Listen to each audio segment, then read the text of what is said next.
Hello and welcome to न्याय शास्त्र academy. मैं विवेक कुमार आपका स्वागत करता हूं weekly legal and constitutional updates के इस मंथ के दूसरे वीडियो में। इस वीडियो में हम लोग 8 जनवरी से लेके 14 जनवरी तक के जितने भी important legal and constitutional updates हैं उनको कवर करते चलेंगे। पहला इंपॉर्टेंट न्यूज क्या है कि बॉम्बे हाईकोर्ट ने कहा है कि पब्लिक हॉलीडे जो है वो फंडामेंटल राइट नहीं है। दूसरा है कि एफआईआर एक फेमस हेयर स्टाइलिस्ट के अगेंस्ट हुआ है जिनका नाम है जावेद हबीब। फिर national commission for scheduled cast की पैनल जो है वो वानखेड़े जी की कंप्लेंट सुनने जा रही है 31 जनवरी को। फिर फोर्थ न्यूज है कि Kolkata high court gives nod to Ganga Sagar Mela. Fifth news है कि दिल्ली हाईकोर्ट ने कहा है कि FIR can not be quashed on the basis of settlement between the parties. Sixth news है कि rise in election expenses limit, election commission of India ने election expenses limit को बढ़ा दिया है। सेवेंथ न्यूज है कि कंपटीशन कमीशन ऑफ इंडिया जो है वो प्रॉब करने जा रही है गूगल के अगेंस्ट। एट न्यूज है जो कि बहुत ही इंपॉर्टेंट है, व्हाट इज देवास केस। चलिए इस वीडियो के अंत तक आप बने रहिए और ये सारे इंपॉर्टेंट न्यूज को ग्रैब करिए और अपने नोटबुक पे जरूर लिखते जाइए इंपॉर्टेंट चीजों को। चलिए स्टार्ट करते हैं इस वीडियो के पहले न्यूज से। तो बॉम्बे हाई कोर्ट ने कहा है कि पब्लिक हॉलीडे जो है वो फंडामेंटल राइट नहीं है। तो इस ये जजमेंट आया क्यों उसको पहले समझे। तो दादर एंड नागर हवेली एक यूनियन टेरिटरी है। It was completely liberated from the Portugal on 2 अगस्त 1954। तो ये लिबरेट हुआ था 2 अगस्त 1954 को और ये यूटी जो है उस दिन से लिबरेशन डे वहां पे मनाती है। तो यहाँ के एडमिनिस्ट्रेटर ने क्या करा, एक पिटीशन डाला seeking to establish to 2 August as a public holiday. तो इन्होंने कहा कि पब्लिक हॉलीडे 2 अगस्त को मनाया जाना चाहिए। इसकी इसी बात को लेके ये पिटीशन इन्होंने डाला एडमिनिस्ट्रेटर ने। उसके पहले आपको समझ लेना चाहिए कि ये दादर एंड नागर हवेली है, इसका जो जुरिडिक्शन कहाँ बनता है, ये बनता है बॉम्बे हाई कोर्ट। ठीक है, तो बॉम्बे हाई कोर्ट ने इस पिटीशन को सुनते हुए कहा कि ऑलरेडी भारत में बहुत सारे पब्लिक हॉलीडेज हैं तो इसको हमें कम करना चाहिए। और ये उन्होंने रिफर किया एक पुराना जजमेंट को जो कि इसी यूटी का है कि गुड फ्राइडे जो है वो रिस्ट्रिक्टेड हॉलीडे में उन्होंने डाला था कोर्ट ने। तो अब पहले आपको समझना पड़ेगा कि रिस्ट्रिक्टेड हॉलीडे क्या होता है और गजेट हॉलीडे क्या होता है। तो रिस्ट्रिक्टेड हॉलीडे क्या होता है, एक तरह का ऑप्शनल हॉलीडे है जहां पे पर्सन जो है वो ऑप्ट कर सकता है कि वो काम करेगा या छुट्टी लेगा। और गैजेट हॉलीडे क्या होता है, गैजेट हॉलीडे में सारे जो भी पब्लिक और प्राइवेट वर्किंग बॉडीज है वो सारे कंपल्सरी बंद होते हैं, जैसे कि स्कूल, बैंक्स और कोई भी वर्किंग बॉडी हो। ये ब्रिटिश से टर्म लिया गया है गजेट हॉलीडे। और आज के टाइम पे इंडिया, सिंगापुर, ऑस्ट्रेलिया और पाकिस्तान जगह यूज होता है। अब यहाँ पे एक क्वेश्चन आता है कि who decides on the gazetted holiday in India. तो ministry of personnel public grievances and pensions ये डिसाइड करती है। आज के टाइम पे भारत में 16 गजेट हॉलीडे है और 30 रिस्ट्रिक्टेड हॉलीडे है इस कंट्री में। चलिए नेक्स्ट न्यूज है FIR against hair stylist Javed Habib. इनके अगेंस्ट एक एफआईआर हुई है जावेद हबीब के अगेंस्ट। ये क्यों हुई है, मुजफ्फरनगर में ये एक वर्कशॉप कर रहे थे जहां पे ये पूजा गुप्ता, ये विक्टिम है, इनका नाम है पूजा गुप्ता, इन्हें स्टेज पे उन्होंने बुलाया और वहां पे क्या हुआ कि ये वर्कशॉप दे रहे थे हेयर स्टाइल से रिलेटेड। और उन्होंने ये कहा कि जब पानी की कमी होती है तो जावेद हबीब अपना थूक यूज करता है तो हेयर स्टाइल बहुत बढ़िया हो जाता है। तो ऐसा कुछ उन्होंने स्टेटमेंट देते हुए इस महिला पे उन्होंने थूक दिया और इनके पति यानी कि पूजा गुप्ता के पति जो है वो पीछे से वीडियो बना रहे थे। उसके बाद ये सोशल मीडिया पे पड़ा, ये काफी वायरल हुआ। उसके बाद ये एफआईआर हुआ पुलिस स्टेशन मंसूरपुर में और मुजफ्फरनगर में। ये सेक्शन, इसमें एफआईआर में क्या सेक्शन लगा, सेक्शन 355, असॉल्ट और force, criminal force with intent to dishonour person otherwise than on grave provocation. यहाँ पे आईपीसी भी लगा और एपिडेमिक डिजीज एक्ट भी इनके अगेंस्ट लगा। अगला न्यूज है panel to hear Wankhede's complaint on 31 January. National commission for scheduled caste जो है वो समीर वानखेड़े की कंप्लेंट 31 जनवरी को सुनने जा रही है। अब इसके पीछे की बैकग्राउंड को समझते हैं, ये कंप्लेन क्यों करी गई। तो मिस्टर वानखेड़े के अगेंस्ट एक मिनिस्टर हैं जिनका नाम है, महाराष्ट्र के मिनिस्टर हैं नवाब मलिक। उन्होंने कहा कि समीर वानखेड़े जी हैं जो है उन्होंने जॉब लेने के लिए इंडियन रेवेन्यू सर्विसेज में जॉब लेने के लिए एक फेक सर्टिफिकेट का यूज किया, जो कि ये शेड्यूल कास्ट है नहीं, ये ओरिजिनली मुस्लिम कम्युनिटी से बिलोंग करते हैं और इन्होंने फेक कास्ट यूज करा, फेक कास्ट सर्टिफिकेट यूज करा इस जॉब को पाने के लिए। तो इसी के अगेंस्ट कंप्लेन करी थी national commission for scheduled cast में समीर वानखेड़े जी। समीर वानखेड़े जी को आप बहुत अच्छी तरह से जानते होंगे अगर आप रेगुलर न्यूज सुनते होंगे तो, या फिर अगर सोशल मीडिया भी चला रहे होंगे तो। आर्यन खान के केस में, जो कि ड्रग्स वाले केस में फंसे थे, तो उस टाइम पे ये काफी न्यूज में आ रहे थे समीर वानखेड़े जी। तो उसी के बाद की ये एलिगेशंस थी समीर वानखेड़े पे, तो उसके बाद इन्होंने कंप्लेन करी। तो national commission for scheduled caste जो है ये कंप्लेन सुनने जा रही है 31 जनवरी को।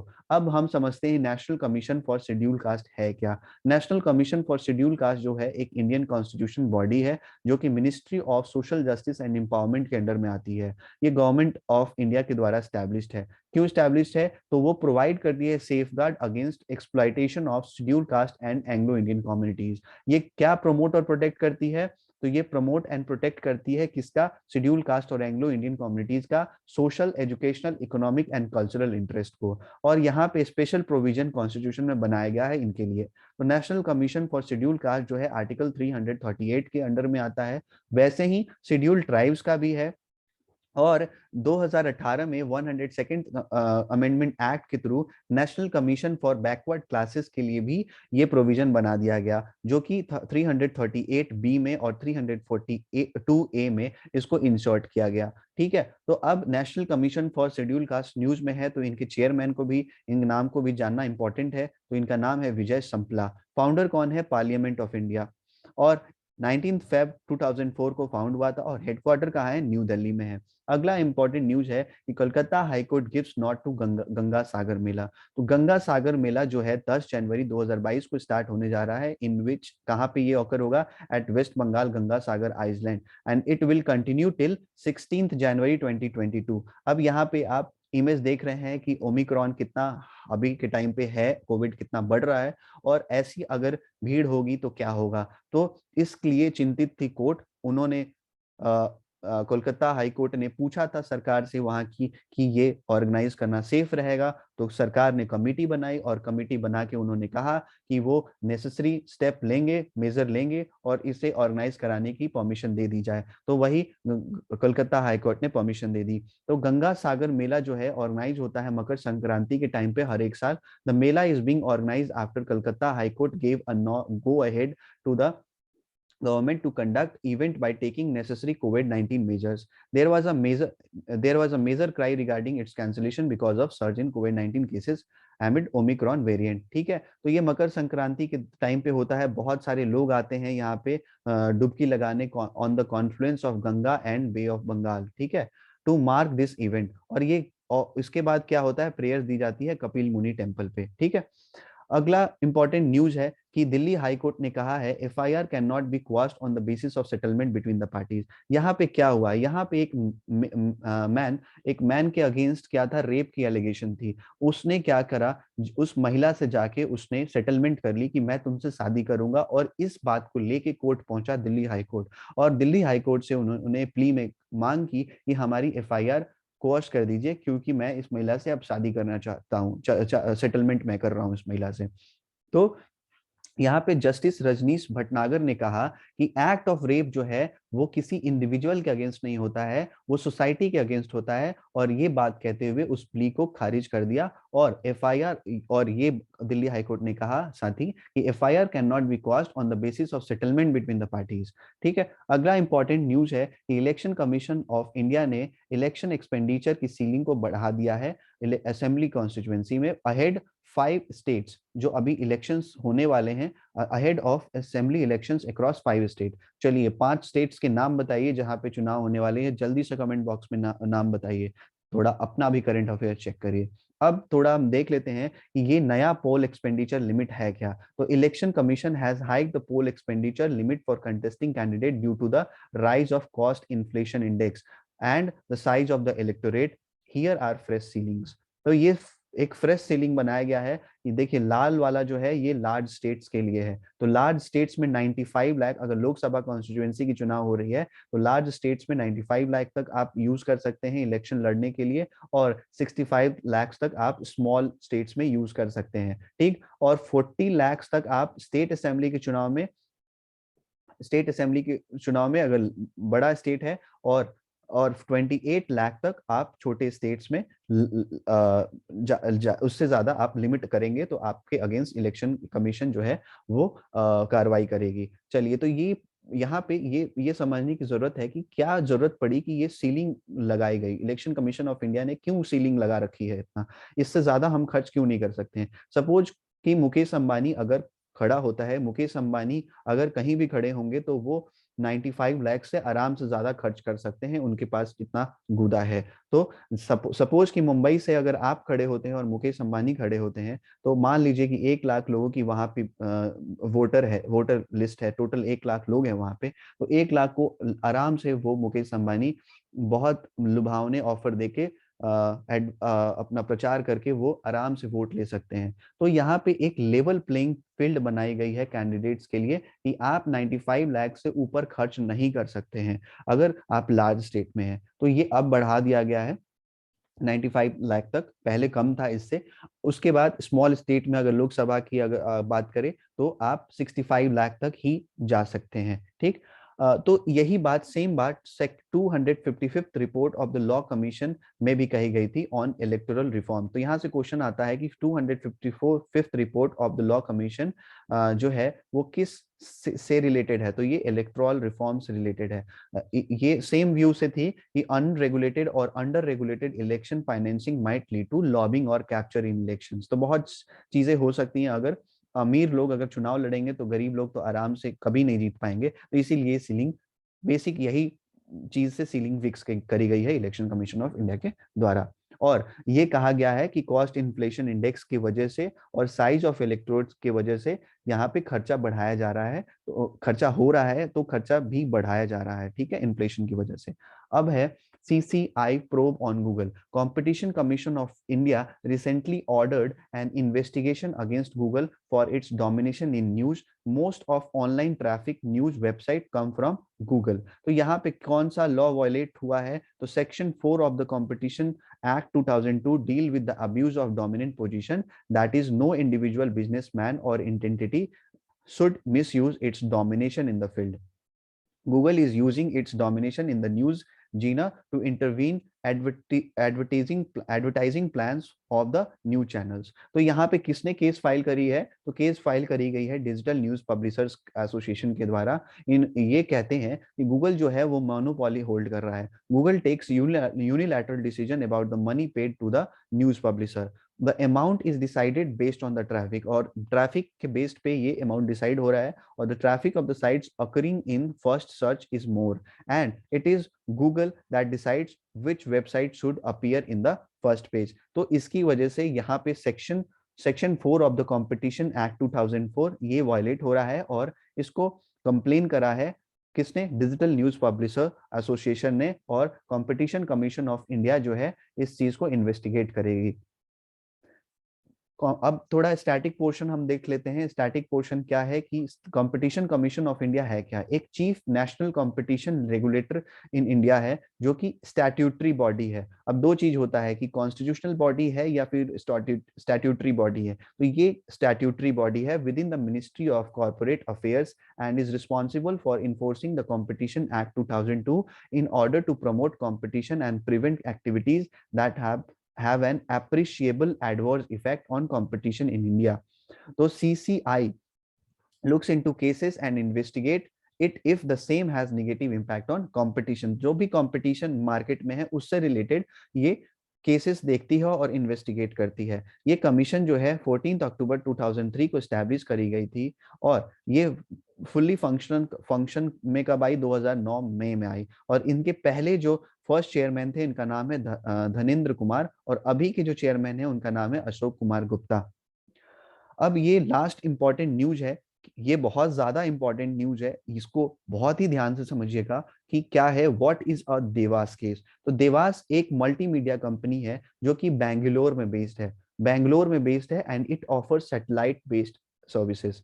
ठीक, और एक और कंपनी है अंतरिक्ष, ये प्राइवेट बॉडी है, प्राइवेट कंपनी। और अंतरिक्ष जो है एक इंडियन गवर्नमेंट ओन्ड कंपनी है जिसे हम कहते हैं commercial arm of the ISRO, and that is ISRO launches satellites and provides technological assistant for private forms through अंतरिक्ष। तो अंतरिक्ष, अगर आपको कोई भी चीजें खरीदनी है, बेचनी है इसरो के थ्रू, तो आपको अंतरिक्ष से पहले बात करनी पड़ेगी। ये कमर्शियल आर्म है इसरो का, और इसको कौन ऑपरेट करता है? Department of space. तो ओवरऑल अंतरिक्ष जो है कहा जाए तो एक गवर्नमेंट ओन्ड कंपनी है, और देवास जो है एक प्राइवेट कंपनी है। तो इन दोनों के बीच में एक डील हुई थी, तो आगे हम समझते हैं। तो अंतरिक्ष देवास डील क्या थी? तो ये 2005 में अंतरिक्ष और देवास के बीच में एक अग्रीमेंट साइन हुआ था। क्या साइन था? अग्रीमेंट क्या था? तो under the agreement Devas was to provide multimedia services to mobile users. तो ये मल्टीमीडिया सर्विसेज जो है मोबाइल यूजर्स को प्रोवाइड करने वाले थे, और the services were to be provided using S band satellite, जो कि लीज पर लेने वाली थी देवास, किससे? अंतरिक्ष से। ठीक है। तो 2011 में क्या हुआ? 2011 में ये एग्रीमेंट जो है यूपीए गवर्नमेंट के द्वारा कैंसिल कर दी गई, और यूपीए गवर्नमेंट ने क्या कहा कि ये एस बैंड जो है, ये एस बैंड जो कि अंतरिक्ष यानी कि जो गवर्नमेंट ओन्ड कंपनी है, वो नेशनल सिक्योरिटी के लिए यूज करना चाहती है। इस बेसिस पे इस चीज को हवाला देते हुए यूपीए गवर्नमेंट ने इस डील को कैंसिल कर दी। और देवास जो है, देवास में काफी पैसा लगा रखा था इस डील से को लेके, तो इनकी काफी लॉस हुआ। और ये लॉस होने के कारण ये काफी जगह पे केस करे। भारत में इन्होंने केस करा, वहां पे इन्हें कोई फायदा नहीं हुआ। इन्होंने एनसीएलटी में भी केस करा, कोई फायदा नहीं हुआ, वहां भी हार गए। लेकिन देवास अब बाहर जाके इंटरनेशनल बॉडीज में ये केस करने लगी, जैसे कि इन्होंने international chambers of commerce and also to BIT यानी कि बायलैटरल इन्वेस्टमेंट ट्रीटी आर्बिट्रेशन, और एक और जगह इन्होंने फाइल करी केस, ये है परमानेंट कोर्ट ऑफ आर्बिट्रेशन, यहाँ भी इन्होंने फाइल करा। तो यहाँ पे एक रूल आ गया कि अंतरिक्ष को 1.6 billion USD as a compensation देना पड़ेगा। तो ये तो पहले की केस है, यहाँ पे काफी पुरानी केस है। अब ये केस जो है, देवास कंपनी जो है, काफी उनका लॉस हुआ है, तो यूएस में भी ये केस कर चुकी है और कनाडा में भी ये केस कर चुकी है। तो अभी ये न्यूज में क्यों है? तो एक तो पहले समझ लेते हैं कि why was the deal cancel in 2011। तो it was cancelled because of non compliance of rules and conflict of interest, favouritism and financial mismanagement. तो यूपीए गवर्नमेंट ने वैसे हवाला दिया कि ये नेशनल सिक्योरिटी के लिए वो जो सैटेलाइट एस बॉन्ड सैटेलाइट है वो यूज करने जा रही है। बट जो मेजर कारण था ये था। अभी क्यों ये देवास केस जो है न्यूज में है? तो 3 जनवरी को क्या हुआ है कि कनाडा की एक कोर्ट ने ऑर्डर करा है कि क्या ऑर्डर करा है? Order allows Devas to seize 30 million USD port properties of Air India. The order was generated by a Canadian court. अब इस केस में काफी अपडेट्स हैं, काफी पुरानी न्यूज भी है, तो बारीकी से सुनिएगा ध्यान से। हुआ क्या था कि 2021 में देवास के शेयर होल्डर्स ने रिसीव किया था permission from Quebec superior court कि वो सीज कर सकती है एयरपोर्ट अथॉरिटी ऑफ इंडिया और एयर इंडिया की जितनी भी 50% जो है वो सीज कर सकती है, 50%। और किसने हेल्ड करा था? ये हेल्ड करा था इंटरनेशनल एयर ट्रांसपोर्ट एसोसिएशन ने करा था। ठीक है। और ये उसी डील से रिलेटेड था जो कि 2011 में कैंसिल हुई थी। उसके बाद पार्शियल रिलीफ भारत को मिला। कनाडा की कोर्ट ने जो भी इन्वेस्टर से देवास मल्टीमीडिया के, तो कनाडा की कोर्ट ने कहा कि वो 50% एयर इंडिया की एसेट जो है वो सीज कर सकती है। तो थोड़ा सा रिलीफ मिला था। तो अभी देवास को ये अभी रिसेंटली कनाडा कोर्ट ने ये कहा है कि 30 मिलियन यूएसडी वोट्स जो है वो प्रॉपर्टीज जो है एयर इंडिया की सीज कर सकती है। अब यहाँ पे आपके दिमाग में ये क्वेश्चन उठ रहा होगा कि एयर इंडिया तो अभी ये टाटा के पास चला गया है और एयर इंडिया तो अब प्राइवेटाइज हो गया है। तो यहाँ पे आपको सिंपल बेसिक समझिएगा कि ए जो है मान लीजिए अंतरिक्ष है और डी जो है वो देवास है। इन दोनों के बीच में क्या हुआ कि एक सिंपल कॉन्ट्रैक्ट हुआ, जो कि बाद में 2011 में तो कॉन्ट्रैक्ट टूट गया, यानी कि अंतरिक्ष की तरफ से ब्रिज हुआ। तो ब्रिज हुआ तो देवास की जो कंपनी थी उनकी काफी लॉस हुई। उसके बाद इनके जो फॉरेन के इन्वेस्टर्स थे उनका भी काफी लॉस हुआ। तो वो अब पैसे तो निकालेंगे, तो गवर्नमेंट बॉडी थी ये, तो गवर्नमेंट के अगेंस्ट भारत में केस करा तो वो जीत नहीं पाए। अब वो बाहर गए, बाहर इन्होंने काफी जगह पे वहां पे उन्होंने केस करा, जैसे यूएस भी अभी केस चल ही रहा है। कनाडा में इन्हें मिल गया और पीसीए में इन्हें भी 1.6 यूएस डॉलर का वो मिला था, इनके इनके फेवर में जजमेंट गया था। तो यहाँ पे अब आपके दिमाग में ये क्वेश्चन उठ रहा होगा कि एयर इंडिया कहाँ से आ गया? तो एयर इंडिया पहले क्या थी? गवर्नमेंट बॉडी थी। तो जो भी ओवरसीज ओवरसीज एसेट्स है भारत की, पब्लिक सेक्टर की, वो उसके थ्रू ये देवास अपने पैसे निकालेगी। तो एयर इंडिया एक टाइम पे पहले जो थी, अब ये केस पुराना है 2011 और उसके भी बाद का है, 2021 में भी आया था, और 2021 में एयर इंडिया जो है वो प्राइवेटाइज हुई और टाटा इन्होंने लिया। ठीक, तो यहाँ पे इसीलिए यहाँ पे एयर इंडिया आई है, और एयर इंडिया का जो रोल आया था वो आया था इंटरनेशनल एयर ट्रांसपोर्ट एसोसिएशन के जजमेंट के बाद से। ठीक है, तो ये सारा इंपॉर्टेंट न्यूज है। अब यहाँ पे एक और दिमाग में आपके क्वेश्चन उठ रहा होगा कि एयर इंडिया जो है अब टाटा के पास है, तो क्या टाटा को 30 मिलियन यूएस डॉलर देना पड़ेगा? तो नहीं, इसका आंसर है नहीं, टाटा का कोई नुकसान नहीं होने वाला है। टाटा आज से जो भी 2000, जब से ये 2021 के से इन्होंने टाटा के हाथ में गई है एयर इंडिया, तब से उसके बाद से ये सारी चीजें होंगी, जो होगी वो एयर इंडिया की होगी, उसके पहले की कोई भी चीज टाटा को नुकसान नहीं देने वाली है। तो ये इंपॉर्टेंट न्यूज थी। अब भारत के पास क्या ऑप्शन है? तो भारत क्या क्या कर सकता है? या तो ये इसको चैलेंज कर सकता है या फिर इसे कंप्लाई कर सकता है। तो it is highly unlikely that India will comply with the judgement. ठीक है, ये ओवरऑल न्यूज था। चलिए, this is Vivek Kumar signing off. Thank you for watching this video. For more updates, you can visit our website www.nyayashastra.com। और ये हमारा न्याय शास्त्र एकेडमी का ये इंस्टाग्राम है, इस पे आप हमसे कुछ भी पूछ सकते हैं। और इस वीडियो की लेक्चर की पीडीएफ अगर आपको चाहिए तो आप हमारे टेलीग्राम चैनल को ज्वाइन कर सकते हैं, जो कि आपको डिस्क्रिप्शन बॉक्स में आपको मिल जाएगा। Thank you for watching this video.